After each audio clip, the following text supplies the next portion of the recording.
Today's episode is with Marc Dubrick. Marc is actually roommates with our previous guest, Adoh Doherty. They're training out in New Hampshire, and we talk about everything from his recent races rather, to some future plans that he has for upcoming races.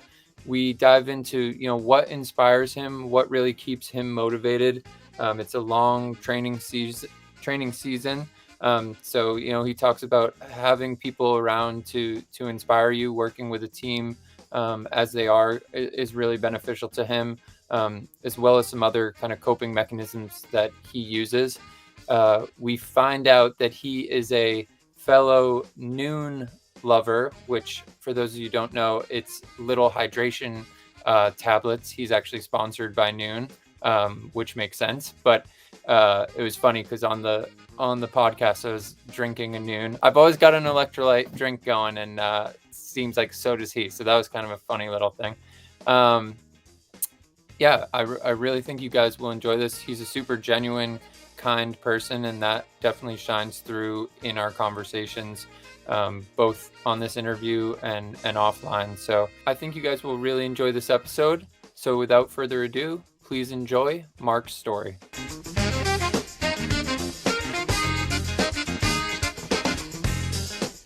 Marc, welcome to the podcast, the Story to Tell podcast. It is great to have you on.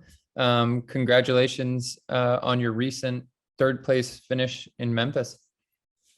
Awesome. Thank you, Bradley. Yeah, I'm excited to be on the podcast. Yeah, it's great. So yeah, I was looking into your kind of race history. Obviously the past two races, Maine and Memphis, really showed out. Second place in Maine and third in Memphis. I'd love to hear about those two races and kind of your training block that led up to that. Yeah, those were my first two 70.3 half Ironmans. I always wanted to do them. I just didn't know when I'd kind of find a spot in the season to do it. So Maine, obviously being a local one, where we live in New Hampshire, in Bedford, New Hampshire, so it was an hour and a half away. So that one kind of made sense. But it wasn't really until kind of a couple months before that, I was in Europe for other races, and I actually broke my hand. So my swimming kind of took a big hit.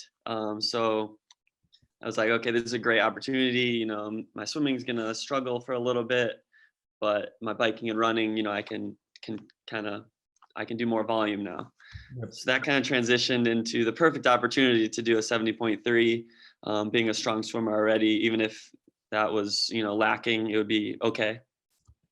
So I did Maine, and yeah, it was kind of just like a perfect race in a way. I mean, I made some pretty big mistakes on the swim, took a wrong turn, and on the bike kind of lost my nutrition. I have some rear hydration, so water bottles that sit on the back of the saddle, and they just popped right off because I hit a pretty big bump. But yeah, I'm really excited with those two races, and kind of what did you wanted to know, like the training leading into it? Yeah, just it's interesting to hear kind of like the build up, like how long the how many weeks it was and how you prepared for, because I know it's like about a month in between too, so it's kind of interesting to hear maybe like the transition in between too. Yeah, so the training didn't change much because I'm usually a short course, like the ITU style of triathlons. So draft legal format, kind of high intensity, higher, a little like much faster, and then you can draft on the bike. So I didn't really change much there because that's still my focus. And actually, I went to Europe in between the two races for two other races. Wow. So I went Maine, and then 2 days later, I flew to Europe for a French Grand Prix, which is another short course style of racing. And then I did my very first World Cup in Kaliavari, Czech Republic. Awesome. That's really cool. Yeah, it was a blast. I mean, it was a little hard traveling right after. Like, I was super sore after that first 70.3. Just my body didn't really know how to handle recovering from a 4-hour race. Right. But I love it, and making the most out of just being kind of the fittest I've ever been. And then when I got back from Europe, got kind of, I think 3 weeks break before Memphis. So got back on that TT bike, Made sure I was recovered. Of course, recovery is such a big thing, even from travel. Like, you never know how you're going to react, how sore you'll be and stuff. So yeah, and then I just decided to do Memphis. Went with the whole team. We had a great team going there. Allie, my teammate, got also on the podium, and then we had 2 others there. So it was really fun traveling and training with the team. Awesome. Yeah, I did hear, I was looking at some of your YouTube videos, and I heard you talking a little bit about the TT bike and, getting kind of acclimated to that, and just kind of logging those hours, because it obviously has an effect on, you mentioned like your lower back, and just getting familiar with it. How has that process been? Yeah, it took a little bit of time. I'm still not in the most aggressive position, so I can definitely get a lot more aero. Kind of my front end, I guess, my arms, I guess you could say, can come lower. But yeah, just being patient, I guess. You don't want to like force anything. At least that's what I try not to do. And then like, I think if you saw my YouTube video, I'd recommend kind of sitting up and stretching if you can during the race. Sometimes it's really hard though, because you need to be aero to go fast enough, I guess. Right. But if you cramp up or get super tight, I mean, your race could be over. You see it a lot at like Daytona coming up. It's a race course where like you never need to sit up because there's no hills, there's no sharp turns. So that's where it's even more important to make sure that you're really used to TT fit. Right. Yeah, it must be, you mentioned the hills. I was thinking about it with being in New Hampshire. You guys must have some pretty good, access to elevation and running hills, or doing like some trail running. Do you guys get into that a lot over there? Yeah, it's actually really good training here. We're an hour kind of from everything. We're an hour from Boston. We're from an hour from the coast, and we're an hour from the White Mountains. So Kankamankas Highway is one of the famous ones, especially now during the fall. The leaves are just stunning up there. So we can get some good biking, a good variety, kind of even from our apartment here. No major climbs, like no 30+ minute straight up kind of climbs. We have really like short, steep climbs, which are actually really nice for the draft legal side of things, and a good variety. The running is really good. We have some really good rail trails around here. Yeah. But actually we're kind of towards the end of our season here. We're lucky and we can go to Florida for the winter. Yeah, that's right. Adoh mentioned that a little bit. And it's really nice. They're down in Claremont, Florida. Awesome. So when does that officially, when do you guys head that way? Officially January 15th when the team kind of meets back up. But Adoh and I and probably one other teammate will head down early just to get to work in the warmth. Yeah. I'll have, a little time to go visit home. I'll miss my family, of course. But we'll be down there probably, we'll start heading south like right after November 15th-ish. Awesome. And where's home? Where's home for you originally? Originally, DeKalb, Illinois. It's an hour west of Chicago. Okay. And then, I grew up there. It was also really cold. But now that we go to Florida, I'm like, I can't really handle the cold as well. At least I don't like it anymore. Yep. I know. I'm originally from like towards Cape Cod in Massachusetts. And I live in Boston now. So I was born actually in New Hampshire. So always been acclimated to the cold, but it definitely is something that always is in the back of my mind. Like I'd love to at least spend a year in like a more tropical climate that just is 70 and sunny all the time. Yeah, I mean, if I could enjoy the winter, I wouldn't mind living up here, but just with training, sitting on the indoor trainer or even a treadmill it just gets so boring and monotonous. And I mean, if without the training, I'd love it. Cross country skiing, I'd love that. I mean, even ice fishing is kind of fun.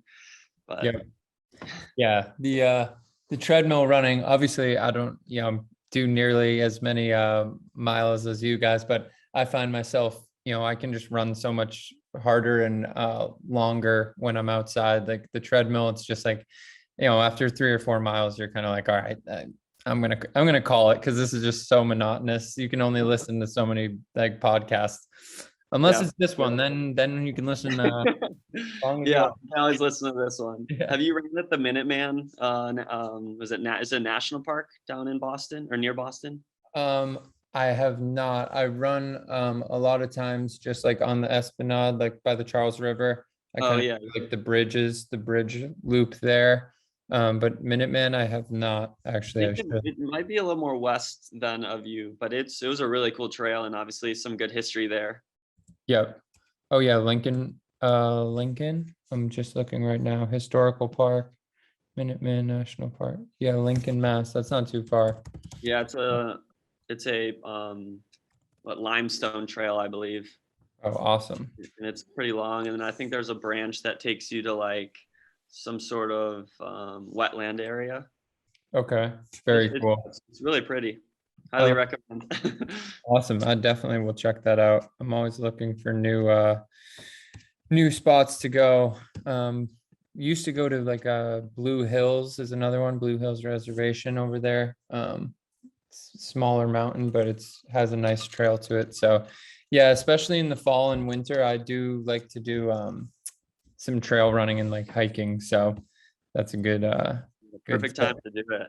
Absolutely. I had Uh, never been in New England before joining James, my coach, and his team. So it's been, only my second, or yeah, I guess second fall here, and it's so pretty. I mean, we obviously have a good fall in the Chicago area, but just it's the different colors. Yeah, foliage is amazing. It's funny. I actually so living in Boston, like obviously a city, you don't see it Mhm. necessarily as much. But like today, I have a photo shoot later with a client down this way, so I came back and driving back, I was like, this is incredible. Like just on the highway, it's like everywhere. So it's yeah, it's nice. As a Um, photographer, when you see something pretty, be like, wow, that could be a good picture. Oh, absolutely. I'm always, yeah. My friends make fun of me for that because I see like specific, like, oh, this artistic like eye to it. Like we got to stop. And it's like, Yeah, yeah, I'm kind of the same way with like running trails and bike like roads. I see a nice climb, I'm like, wow, that'd be really fun to go down or go up. yep, that's funny. Yeah, you just like naturally are inclined to like notice things that other people would just, it's not on their radar. Right. Um, so you mentioned your coach, James. Do you, obviously he'll probably plan out a lot of primarily a lot of your training. Do you guys have times, between yourself and your other training partners where you do have those situations where you see something and you're like, hey, next week let's do a trip to this road or this park or whatever it might be? Yeah, we do have a little flexibility there. It's kind of just like being smart about it. So you don't want to go drive, 4 hours, Right. and just kind of have it wreck your maybe next few days. But yeah, I just went with one of my teammates. We drove like 30 minutes just a little further north so we could do this Kearsarge mountain climb. It's open until it snows usually just because the road is pretty steep and they don't do switchbacks here, so they just close it when it snows. Yeah. Um, so it's stuff like that is really fun to do and it mixes it up. So that's kind of how I explored Minuteman. We went down there. I mean, it's a 45-minute drive for us. So just exploring and mixing things up just makes it really fun. That's awesome. Yeah, I was just looking at this right now. Mountain climb. Yeah, this looks intense. Um, yeah, so I was wondering, you were talking, kind of you had sounds like, four different pretty significant races within a month span. Yep. And you mentioned, the training stays relatively the same. What types of things are you doing for your recovery? Because it seems like, your body's kind of taking a beating. I would assume between recovery and nutrition, those are probably paramount for what you're doing. Yeah. I think the half Ironmans definitely beat up my body the most, just being such a long race and the half marathon at the end of it. So the biggest thing is just making sure you're fueled like with proper like amount of carbs, and then recovering with protein, or even just the meals before your hard efforts, can all add up to just better recovery. So in Memphis, I think my nutrition was very poor during the race. So I was even more sore from that. And it's not even like the meals before, it was just during the race. So like my muscles were just like screaming for fuel, but I didn't give it, I didn't have it, like I wasn't doing it properly. So during the race is such a big thing.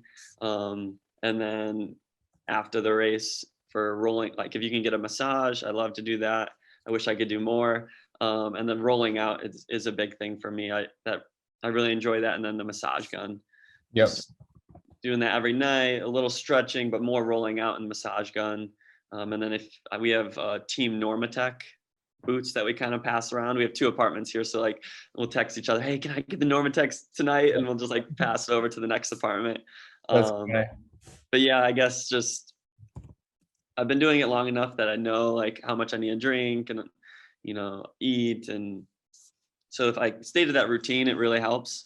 And then that kind of doubles down to the mental side of it, just because I have learned what doesn't work, what does work. Sometimes obviously I make mistakes like that race, dropping my bottles, but sticking to the routine is such a big thing mentally and physically. Yeah, that's interesting. Well, I was just typing up a few things, but yeah, the Normatex must be a hot commodity, because I'm sure you guys are fighting over those things. But routine, it's interesting that you mentioned that, like the consistency, and having something that you're daily, coming back to. I'd love to like hear more about the impact of a routine, and has that always been ingrained in you, like before triathlon? Did you, in school and stuff like that, did you have like a pretty regimented routine? I'd say a little bit. I've been pretty good about not being like solidified in a certain routine, just because that's kind of where it also can mess you up if you have like a routine that you have to have.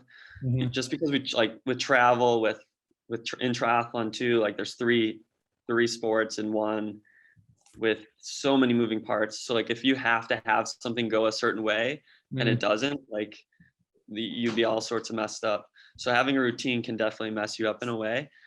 Growing up swimming, I started swimming when I was 5. I guess when you're young, you just don't even think about anything. You're there to have fun, hang out with your friends.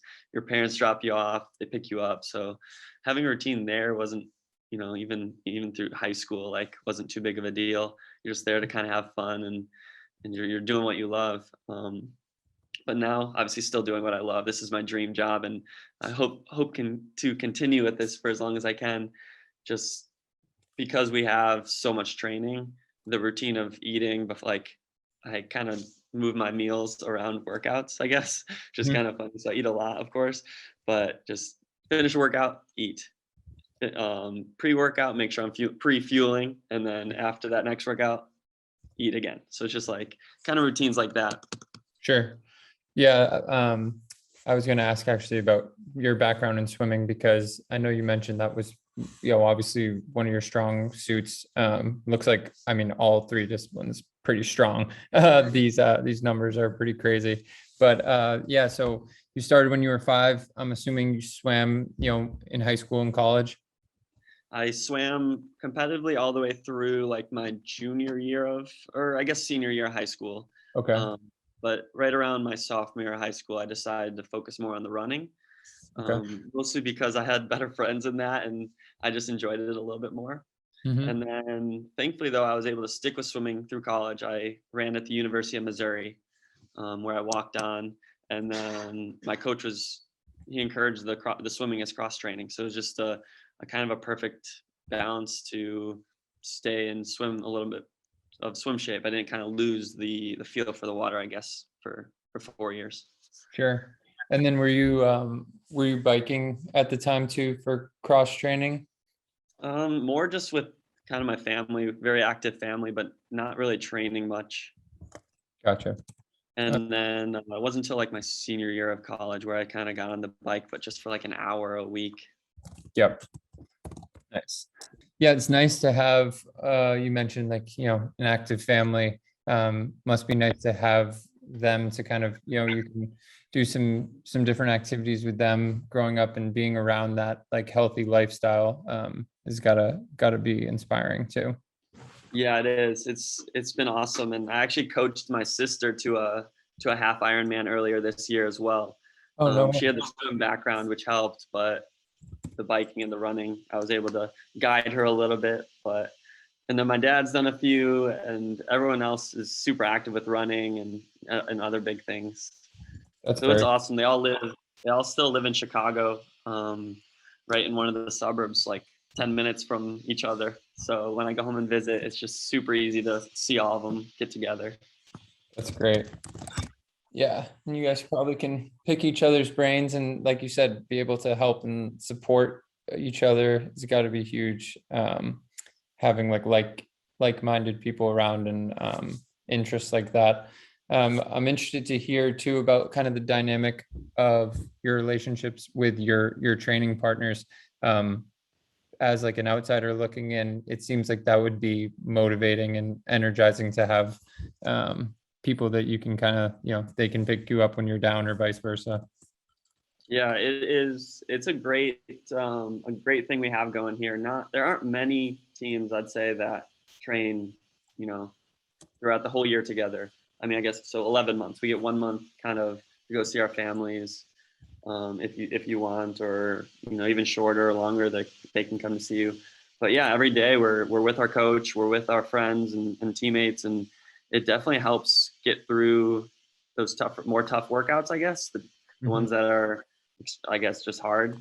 None of us really need motivation. I mean, we're all doing what we love, but it's funny how much harder you can push when you are with a friend or a teammate on the track, or even in the pool. Even if they're not doing the same workout, just having someone else there Mm, is just, it's energizing in a way. absolutely. Yeah. I'm a fan of like having kind of a balanced lifestyle. I'm not, you know, I love triathlon, but I love having kind of a life. I guess I don't have a life outside of triathlon, but I like enjoying my time when I'm not training. So we have this cool trail behind our house, or behind our apartment. And so like a abandoned railroad track, we'll go out there and just kind of talk, or, you know, just hang out and watch the sunset kind of thing. Or we'll go mini golfing or something on the, once a month, just kind of fun stuff that changes it up. But we're all also fine sitting watching a movie, which is perfect. Yep. Absolutely. With the boots on, definitely with the Normatex on. Yeah, exactly. Everyone, who's next? Who's next? Yeah. Um, no, that's sweet. And everybody's like pretty much similar age range, right? Yeah, similar age, anywhere from, let's see, 24 to 28. Yeah. And I'd say most people have a run background, at least in my apartment. Adoh, who you talked to already, of course, he ran at University of Oklahoma. And then Grant, my other teammate, he ran at Villanova. And then Ari, who has only been with us for 2 months, is a stud runner for Virginia. Was a stud runner for Virginia. Is still really good at running. Yeah.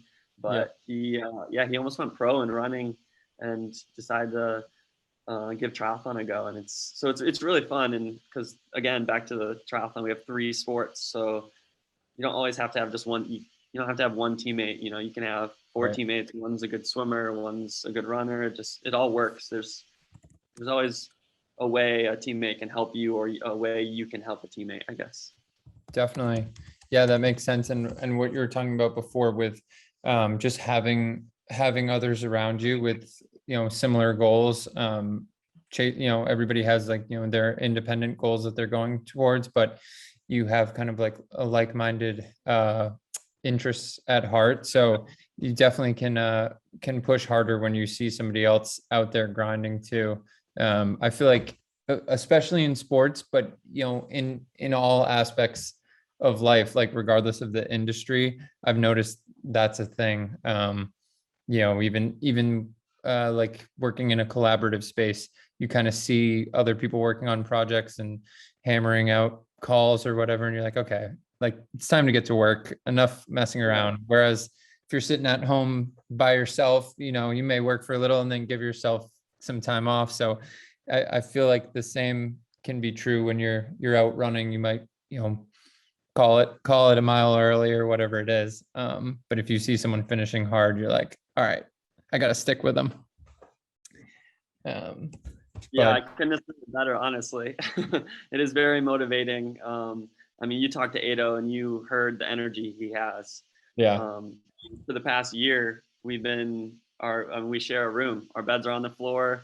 We get to, you know, pick each other's brains, hear about each other's days. If like, because we're not always training together, we sometimes have different schedules or whatever.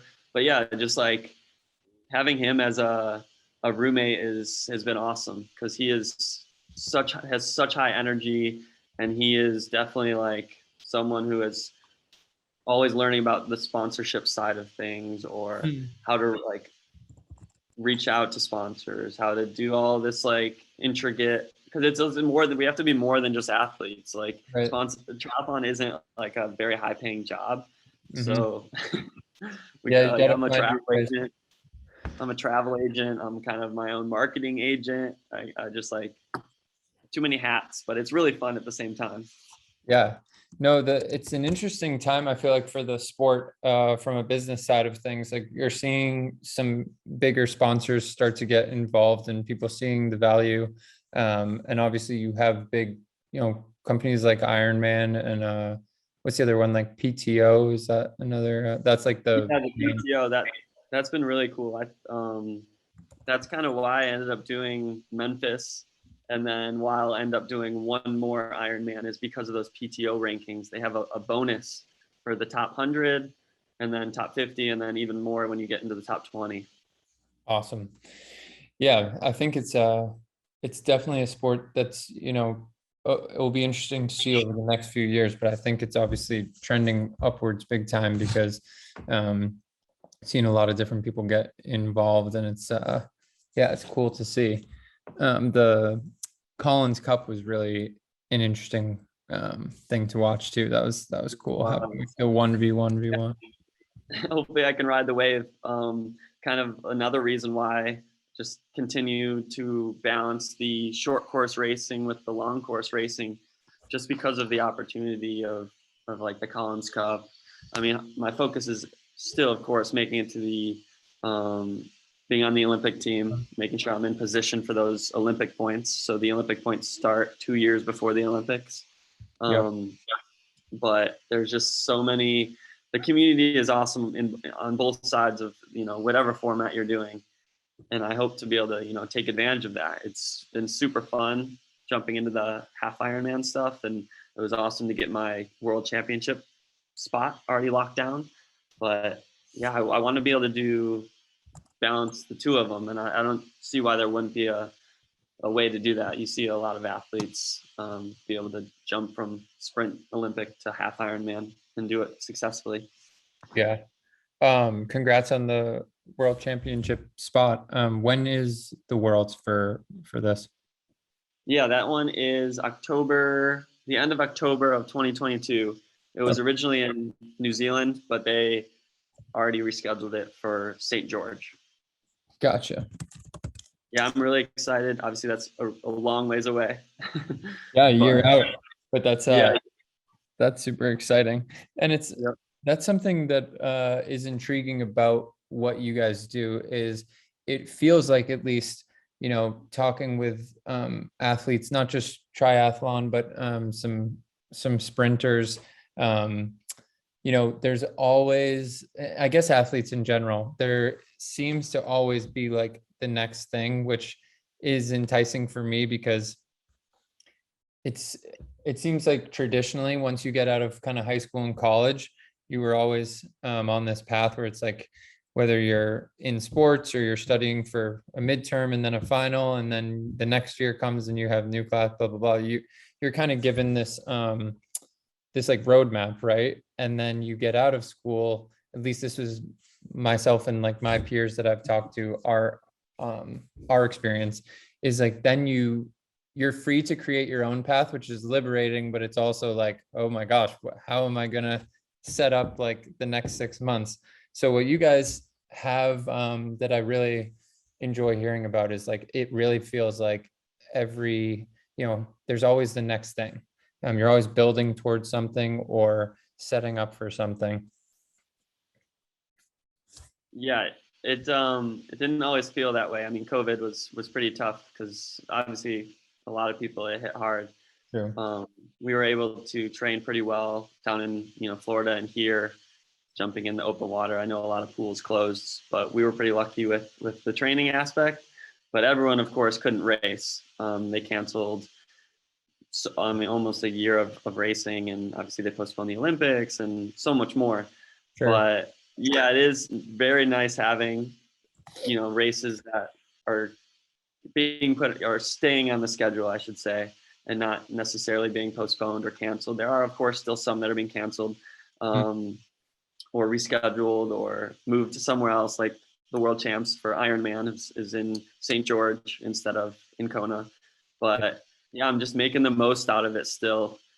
Every race is like a great opportunity, just like it was before. But because we went through such a hard like year and a half of no racing, it just feels like even more of a blessing to be racing. And I want to just make sure I'm doing everything I can to keep doing this, this thing I love. And kind of taking a step back when I broke my hand in Europe in May. That was just like it like crushed me because I was finally racing again. May was when the races kind of started back for the ITU. So that was kind of a brutal hit, but just made the most out of it and was kicking a lot. So definitely taking a big step back here. Kicking was in swimming has been a weakness of mine. So like whenever I get hit with something with travel or training that is like a hurdle, I guess. I just try to treat it as like okay, that's good practice. Oh, that'll be good next time that happens to me because I'll be able to handle it. But yeah, that broken hand was tough mentally and obviously just made the most out of it. So maybe it was a blessing. Definitely. Sounds like, I mean, your mindset of making the most out of it, I've noticed that is definitely a trend in all the things that you've talked about. Like you mentioned earlier with, dropping your bottle, those type of things, but just staying on course and on, staying consistent to what the game plan is. And, you're talking about it again. But I've noticed that is definitely your MO, which is definitely, a good thing. Glass half full all the way. So that's great. What are maybe some strategies mentally to get yourself in that mindset when you do have something go awry, whether it be on the course or, for instance, your hand? Like, do you have like a mantra that you come back to, or is it just keeping the long-term perspective? I'm just interested if you have like a go-to kind of thing that helps you. Yeah, there is a little bit. When in Maine, when I went off course in the swim or even dropped my bottles, my nutrition, I should say, it was I just like to think of flipping a switch. Obviously, like when something happens, for a split second, you're going to be down. Like, okay, shoot, what do I do now? Did that just ruin my race? And then you flip the switch. No, it didn't ruin your race. It's a small hurdle that you have to overcome. It's not going to ruin your race. So refocus, maybe just take a deep breath. Boom, you're ready to go again. So I think flip a switch is a good mantra to live by, and nothing until you get to that finish line. It's not over. Anything can happen. Yeah, I think I might send you this. I don't know if you're a reader, but it's also a audiobook, but it's called Letters from a Stoic, and it's by Seneca. And it just, the flip a switch mindset that you just talked about is it's very stoic, of almost not getting too emotional or tied down in the specific, what if this happens, more so just, so I might send you that afterwards. Yeah, please do. I'd love to read it. I have some travel coming up, so I have a lot of time to read. Yeah. They sorry, it just cut out there right at the wrong second. Sorry, what did you say? I just said I'm traveling soon, so I have some time to read. Awesome. Yeah, I will definitely get that to you. There's a specific quote that I always come back to from it. He says, we suffer more in imagination than we do in reality. I don't know if you've heard that, but that really reminded me when you were saying the flip the switch stuff. So I'll send that over. Yeah, great. And another thing I like to, I guess that's helped is just through experiences. And that's kind of a little bit why I wanted to start that YouTube channel, is share kind of the experiences that might help maybe an age grouper, maybe even an elite, a rookie elite kind of overcome. Just because I feel like I've been through kind of a lot with triathlon, whether it be, broken bikes, stolen bikes, broken hand, racing with that broken hand, just some of the travel hiccups, just everything. So if I can tell a story that helps, one person, that's going to make me, feel like it was worth it doing a YouTube channel. And of course, they're super goofy videos. I'm doing it on my phone. I'm editing it on my phone. Oh, wow. It looks really good. I mean, well, the second one I had help from Ironman. They did that, a Fighting Chance series, which they've been doing a lot of, which is an awesome little series that they do. So they let me use that, which kind of made it look a lot more professional. But hopefully not many people care about the quality. It's more just like, I don't know, telling a story. And no, well, I think the quality was solid regardless, but I do agree that especially right now, like the behind the scenes look at things and kind of getting those, everybody has like the photos that look good and the videos that look good, but almost that like raw under the hood look of like, this is what we're eating, this is like, this is us messing around like right before practice or whatever it is, before our training runs. It's like that's what most people actually are gonna like stay engaged with. So no, I really like it. I'll definitely that's all I can really do, because I can't necessarily film all the time during, like, obviously I can't film during a swim unless I have someone else there, or a run workout if I don't have someone there. So really just the before and after is what I have the opportunity to film myself. So hopefully people enjoy that. And I bug my teammates if they're maybe doing an easy run to maybe catch a little video. But yeah, I want to stay consistent with it and kind of make it I don't know, something bigger. Absolutely. Well, I'm definitely following along. I already immediately through the subscribe, and I'm in, so I'll be following. I appreciate it.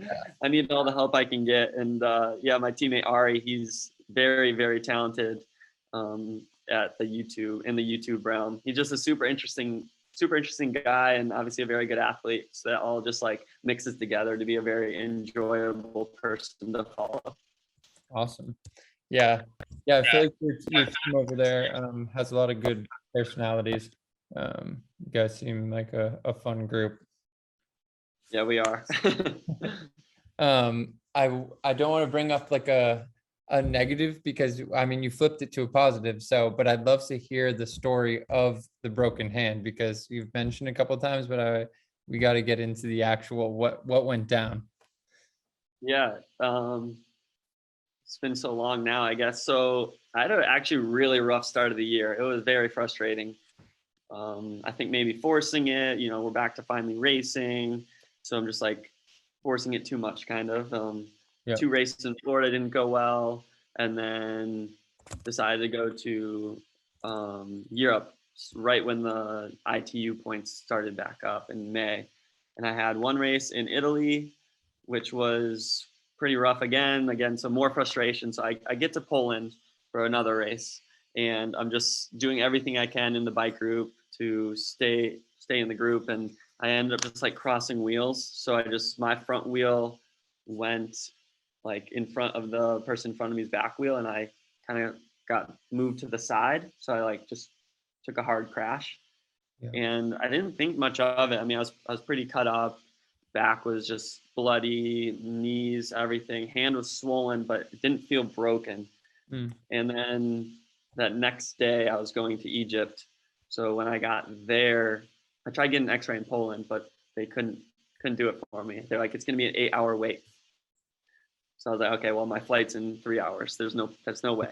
So I decided to test out the Egyptian healthcare system, just more drama to it, which actually was really nice. They were the hospitality was amazing there. I had like a guide the whole time.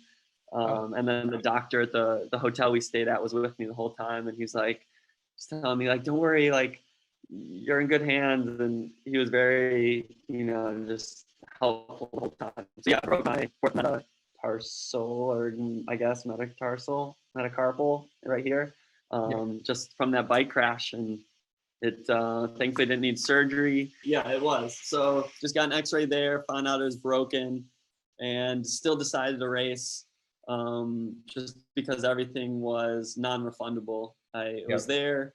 I figured I'd just try. I ended up swimming with a closed fist because I couldn't put any pressure with the open hand. And then I biked with like my pointer finger and thumb on the handlebar. Not the smartest, but again, just making the most out of it. And I mean, I got eighth, so nothing to celebrate about besides being done with the race. That's pretty impressive though, for being all hobbled up and having to kind of make amends. That's pretty impressive. Swimming with a closed fist and still getting eighth, that's solid. That's great. Yeah, I guess at the time, I mean, still I'll take it. Obviously went there to do much better, but sure. And then that led into the long course debut, just because of the swimming, kind of like what we talked about before. Yep. I was out of swimming for maybe a week, but I got a waterproof cast, which was also really nice. Yep, that is sweet. So the long course versus kind of like the shorter course sprint stuff, you've talked about how you're ideally, I mean, right now, and ideally you'd like to stay switching back and forth. What does that mean for your training? Like, is it different than if you were just doing longer distances, you're doing more endurance workouts? Or I'm just interested how you make sure that your body's like able to adapt to both of those things. Yeah, I think it'll be quite different for when I do switch between them. Hopefully there is kind of like a nice break in the season to make that kind of transition in training, with Sure. like the world champs not being till the end of October, and then majority of my ITU stuff before that. I should be able to make a good switch to like more, I guess, strength-based runs, longer rides, longer runs. But there is a switch. You'd be better just talking to my coach about that. Yeah. But it's like kind of, I'd say more more intensity for the short stuff, just because you do need more power, you do need more speed, and you need much faster get out speed, I guess, in the swim, because the swim kind of can make or break your race in a way, for those. But in long course, it's really kind of just a warm up for some people. Gotcha. You mentioned like strength-based runs. It just reminded me of just strength in general. Are you guys doing any like weightlifting stuff, or is it mainly like body weight, or what do you do for that side of things, like in the weight room? I haven't done much lately. Usually on like the off season. I mean, we don't really have, and honestly, training is more in the off season. So we'll do a little bit. It's very personalized. I'd say I more do it for injury prevention. So I'll do a lot of like band work, ankle work, like put a little like band around my ankles and do kind of ankle strengthening stuff there. Some glute stuff, some hip strengthening stuff, like core, like other core stuff. Sorry, I'm just getting caught up in all of the stuff that I probably should be doing. No, but more in the off season. So once these races end, like in December, I'll get back into some heavy lifting and make sure the body, because it takes a little time to adapt, of course. So I'll be sore right away, and I didn't really want to have to deal with starting something new, right? Especially throwing in these long course races. But some people do. I have not gotten on that yet. Gotcha.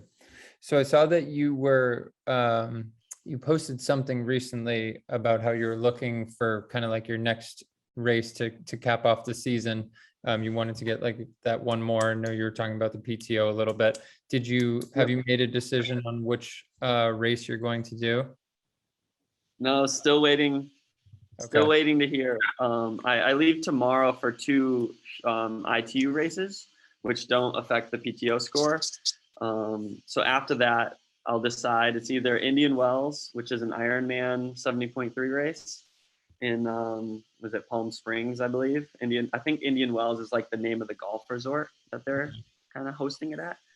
So that one I can sign up for right now if I wanted, because there's no wait list or anything. But the Clash Daytona down at the Speedway is definitely my goal race, just because all the top triathletes in the world are doing that, and I think it would just be such a fun and amazing opportunity, and I think I could do really well. That's awesome. Oh, I'm on the wait list. Awesome. When did you say that is the Daytona one? They are both December 4th. The 4th. So I wonder I know Daytona, like one of the things is obviously the heat, like to prepare for. But December, I don't know how hot it still is there during that time. I don't know if you know. Yeah, it could be pretty hot depending on just when the start of the race is. So if I do end up doing that one or getting on that start list, I'll probably head down with Adoh. He has a race the following weekend, but because our lease ends here in New Hampshire on November 15th, we'll just work our way down and probably get to Florida right after Thanksgiving. Nice. Yeah, we'll get some good acclimation. Awesome. Yeah, that'd be sweet. Yeah, it definitely makes a huge difference, I feel like. Yeah, it does. We've been sitting in the sauna after swim for a little bit and putting on a little extra layers just because it's a little cooler here. I mean, it's been no higher than 70, I guess, for the past few days. So yeah, in Mexico, it's going to be like mid 80s during our race with probably pretty high humidity. Yeah. So what do you take on that was my next question about the sauna. So you beat me to the punch. What are you doing for nutrition as far as like what you're taking on throughout or in those first 2 70.3s? What are you drinking and what are you eating for like gels, or what's it look like? Yeah. Sponsor plug. Hopefully that's okay. Big fan of Nuun hydration. Oh yeah. I'm not sure if you can. Hold on. So I've been with them. Oh yeah, it's about to go grab a tube. Let's go. Dude, I love Nuun too. Oh, caffeine. You got the caffeine. Oh yeah.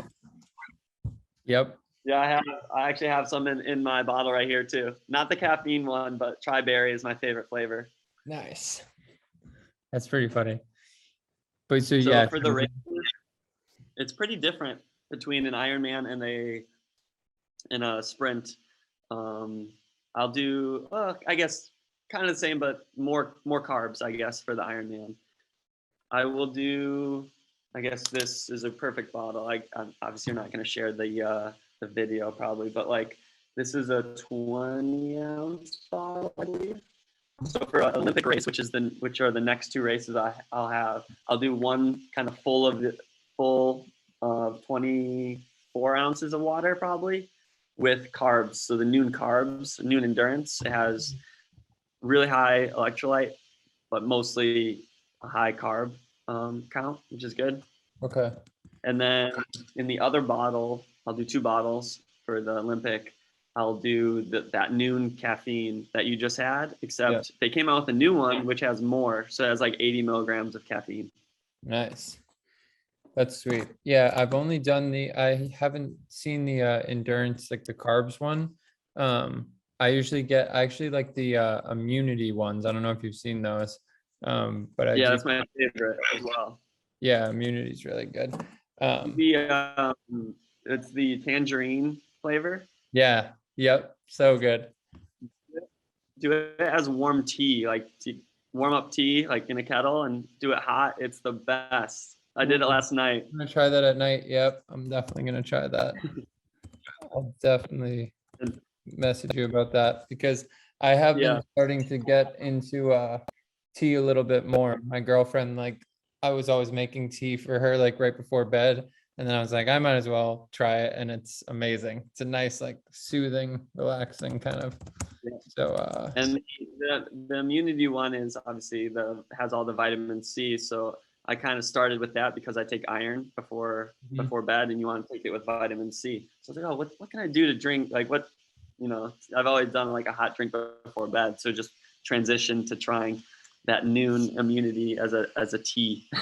I will definitely do that. Yeah, I always have like a bunch of different drinks. Again, my girlfriend makes fun of me for this, but I'll have like my electrolyte drink, then I'll have like a collagen drink for after I like, do a workout, like for protein and stuff. And then I'll have like a regular water, a coffee. She's like, you have like 4 drinks. What are you doing? I'm like, no, you need them all. I need it. I have like the greens like thrown in there sometimes. It's funny. Got to get it all Yeah, in. I support that. Yeah. And then so I'll do gels as well. So Nuun, I hope they come out with gels eventually. They pretty much have everything else that I would ever need minus the gels. I'll do usually one SIS during an Olympic, and then but during the half Ironmans, I have this kind of aero water bottle. It's not like a normal traditional like cylinder shaped water bottle, and I put that on my top tube, so like the very top of my bike, so it's easy to grab. And I fill that with what I do, 3 gels, so kind of a lot, but you're on the bike for a long time. So Yeah. and it's just easy to grab it and just kind of take a drink because those SIS gels are super liquidy, so it kind of just is easy, just like drinking, I'll make it. any energy drink. Yeah, that's probably easier than like that texture might be tough to stomach sometimes. I don't use. Yeah, the texture is good, and then also there's you can so getting rid of the packaging before the race has been kind of nice. You don't have to try to tear a gel mid race and gulp it down. You can just kind of grab the water bottle that's on your bike already filled with it. Yeah, that's great. Well, you sound like you have a well-oiled machine. You got it down packed. It's kind of like a science to it. Sorta, yeah. So this is like a random aside, but I just recently for the first time did like a half marathon, and nutrition is definitely something that I completely like. I wouldn't say I neglected it because I definitely was aware of it, but I think I overlooked like the importance because I've just brought like protein bars, like didn't do my research. I had like 2 protein bars and I had like a water bottle of actually Nuun, and then like just like a squirt of this like flavor thing that I like. But I was like, trying to like eat the protein bar at like 6 or 7 miles in and just couldn't like keep it down at all. It was disgusting. And like it reminded me because you were talking about like opening it up, and I was like running, like trying to get it open with my teeth, and I'm like, this is awful. Like this is, but my body was craving some sort of carbs. But like the hard food, it was just like it was so hard. I think I've ended up having like a half of one of the 2 and like spit out half, like really. Yeah, it was tough. Yeah, it is really tough sometimes, and I guess I'd say to you, and if we have any listeners who are having that same problem, just the practice of it. So when you do your long runs for training, just force stuff, I guess, Right. or practice it. So during my long rides, I'm pretty much always practicing my nutrition with the same levels of carbs, sodium, whatever that I'd want to race with, or maybe even try racing with, and just see how my body reacts. Yeah. My big thing, which worked for me is the honey buns, those like small, Oh yeah. like the ant whatever. I forget what the brand is from Aldi, but I have one of those during long rides. It just is so easy to eat, super sweet, and it settles in my stomach regardless of if I'm going hard or easy, or if I have a run off the bike like practice or a race. So I have it during the race. I literally tuck it in my back pocket, and halfway through the bike I'm reaching back and eating this little cinnamon roll or honey bun. But it just works. It settles with my stomach well. Yeah. I'm gonna have to try that. I feel like everybody has like their own little like quirky thing that works, to your point of just like it's trial and error. Like, got to try a bunch of different things and see what fits kind of. Yep. That's awesome. I Well, think, oh, sorry. go ahead. Sorry. No, I was just saying, like, it kind of popped in my head, I think last long ride, about like being under nutritioned and how much that sucks. But like sometimes you can take on too many gels, or maybe it's too hot and you're not really absorbing or digesting stuff as easily. So I think sometimes practicing overdoing it, as much as that sucks, is probably a good thing to do, just because you need to learn how it feels in a way. So it sounds pretty painful, but everyone's going to hit that limit at some point of not being able to take another gel or whatever it is. That's actually a really good point, because if you think about it, like you push yourself to the limit in all the other aspects, right? Like you're pushing yourself physically to see where that wall is, and then you're kind of like teetering on that wall throughout the race and throughout your training, like trying to get yourself acclimated. So it makes sense to see like, okay, where's my breaking point food wise, where like I'll probably throw up or whatever it is. Yeah, I don't know if like you want to do it all the time, but I mean, in those long races, it is just as much nutrition, in my opinion, as your athletic ability, and then of course mental. It's just a mix of it all, but the nutrition does take such a big, it's such a big pillar of a successful long course race. So you're saying, you heard it here first, Marc is saying eat a full buffalo chicken pizza on every long run until you can't move, and then that's going to be the key to your success. Yes, you heard it. It's actually funny. They used to do, I have a good friend who did Ironman back in the day when they first started, and he legit would eat a Big Mac on the bike. Wow. That's just great. To get the calories. It's just obviously times have changed quite a bit. Yep. Yeah, that's pretty crazy. I know. It was funny. I was anticipating like wanting a ton of food right afterwards, but I wasn't hungry for like 2 hours, even though I knew that I needed, like I was forcing myself to have stuff. And talking with other people, that seems like that is the case, but just, it was an interesting feeling. Yeah, probably like a tempo tummy is what we call it. Just yeah, it's not fun. Yeah, definitely not. So yeah, I'm definitely excited to see which race you end up doing. I'll be crossing my fingers for you for Daytona, because I think you would crush that too, and that would be really cool to watch and see. It will be exciting to your point earlier about being around people that are going to push you. It's like you're going to be around the best in the world. That would be definitely a great place to kind of see where you stack up and get the best from yourself. Yeah, I hope so too. Cross my fingers, and if I do get the call up, I'm definitely going to make the most of it. Oh yeah, let's go. I'm excited. Is there, so obviously we'll plug like all your socials and everything. Is there obviously the new YouTube as well, anything else that people should take a look at to follow along with what you're doing? No, just, YouTube is the one I'm trying to push now. Obviously Instagram is very important. Sponsors love the follower count, which kind of stinks, but I also do love getting side of it. Definitely. No, just follow along. Don't be afraid to ask me, slide into my DMs, ask me nutrition tips, and I'll try to answer my best. And any other triathlon questions or running, swimming, biking questions, I'll do my best. But yeah, feel free to introduce yourself and say hi to me at a race. Why not? Awesome. The DMs are officially open. They are open. That's awesome. I actually have one more question that is just a personal thing that I'm interested to hear. Do you, one, train with music? And if so, what are you kind of listening to right now on your training runs? I actually don't train with music often.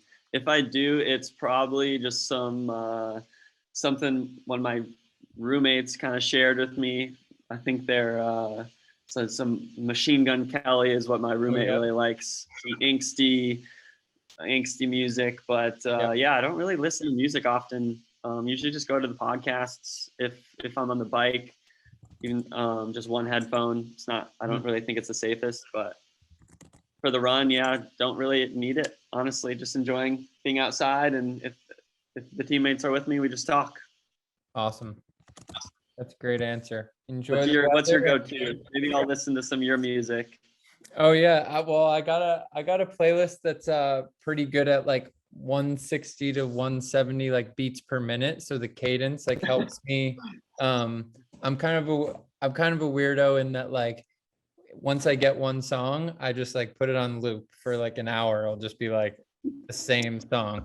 So I'll send you my Spotify playlist that I use for like the half marathon, but it takes some pretty drastic turns. It's like, I'm just looking now, it will be like Kanye West, then it will be like Don Henley, and then it will be like David Bowie, and then it will be Red Hot Chili Peppers, Travis Scott, John Mellencamp. It's like, what is happening? So you gotta be ready for some quick like sensory changes. Yeah, I'll put it on for like a fartlek, a run fartlek where I'm going hard. I'll just go like however the music makes me feel is when I'll like run fast or slow, accelerate. Or yeah, you get like a Biggie song and you just go hard, and then it's like you gotta go. yeah, maybe we'll like this. Yeah, I'll send it over. Sometimes my playlists, when I'll like play them with other people, they're like, all right, we were just listening to Neil Young and now it's like, Lil Baby or something. So right. Well, I don't have Spotify Premium. I get crap for that all the time. When I put my phone on, the aux cord, the ads come up and everyone's like, no, you're ruining the vibes. Yeah. Yep. That's funny. Well, it was great getting to talk to you. We'll definitely stay in touch. Like I said, excited to see your races, as well as I'm excited to see the YouTube content coming out. Thanks again for having me. It was really good to meet you, and I think this podcast of yours is going to do well. I hope. It seems like you've had some, very interesting names before and interesting stories, and hopefully, I gave a good background about myself, and hopefully people find that interesting. Dude, definitely. It will definitely be helpful. I know it's helpful for me. It's just always interesting and exciting to talk to people that are doing cool stuff, it's different than just the norm. So I definitely applaud you guys for what you're doing, and we'll definitely keep in touch. Yeah, thanks again, and I look forward to following your podcast. Sounds good. Thank you, Marc. I will talk to you soon. Have a good rest of your day. Have a good day. Thank you.